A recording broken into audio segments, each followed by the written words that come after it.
Hi everyone, my name is Andrew Mo, and today I'll be going over my results for my Lab 3 Physics 2212. So the purpose of this lab is to basically compare distance dependence between the magnetic field due to a small bar magnet and predictions made by the equations derived from the Bout-Savart law. And the other purpose is to create a computational model to visualize the magnetic field created by the small bar magnet. The goal of this lab is to learn about magnetic fields applied in the real world and learn how to calculate magnetic fields created by magnetic dipoles. And so the results of our experiment are basically that the experimental off-axis magnetic field is negative 3.7 times 10 to the negative fifth, 2.97 times 10 to the negative fifth, negative 5.43 times 10 to the negative fifth, with a magnitude of 7.25 times 10 to the negative fifth.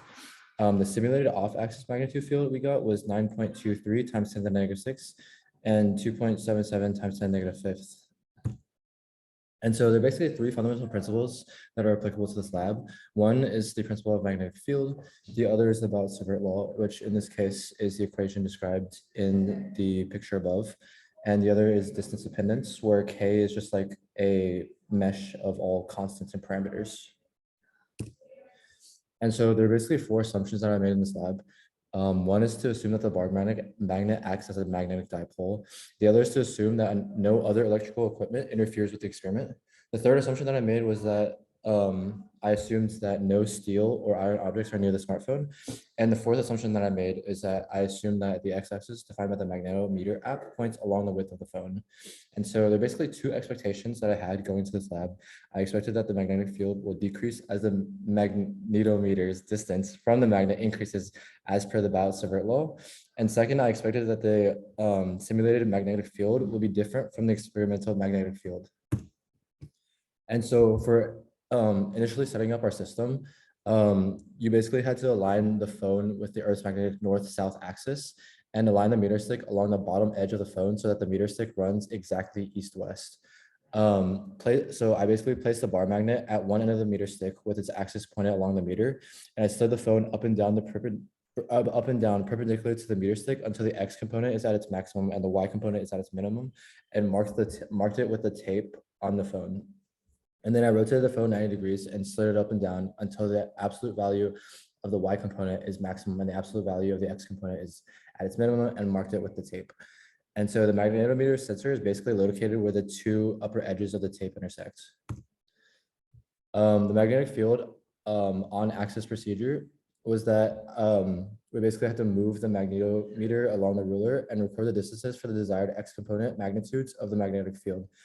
For calculating for grabbing the data for the magnetic field of the off-axis procedure, we basically do the same thing as the on-axis procedure to find the distance for the desired magnetic fields, and then record the Y component of the Earth's magnetic field and apply this distance in the Y direction, and then measure the magnetic field at this point. And so this is basically just the table of all the data that I retrieved from the experiment. It's kind of self-explanatory, it just has everything calculated correctly.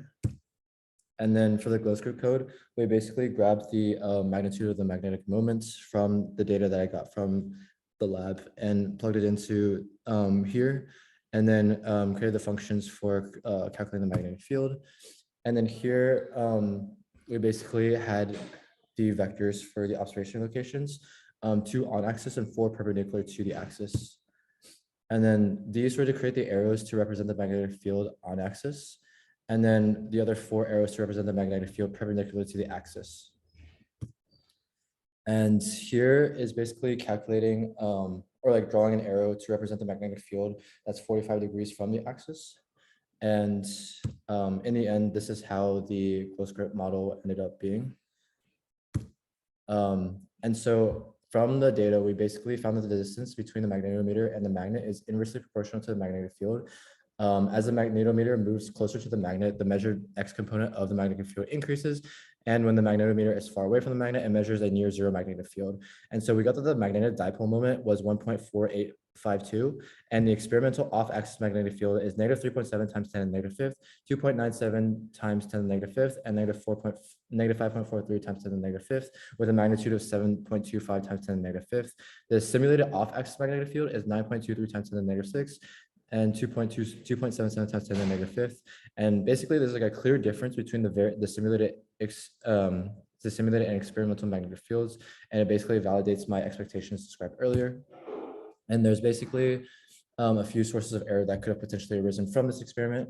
One is for nearby electrical equipment. The other is accidentally bumping the smartphone. The third is the steel or iron objects near the smartphone, such as like other magnetic fields present, steel brackets under the table, or like a ruler, the steel part of the ruler.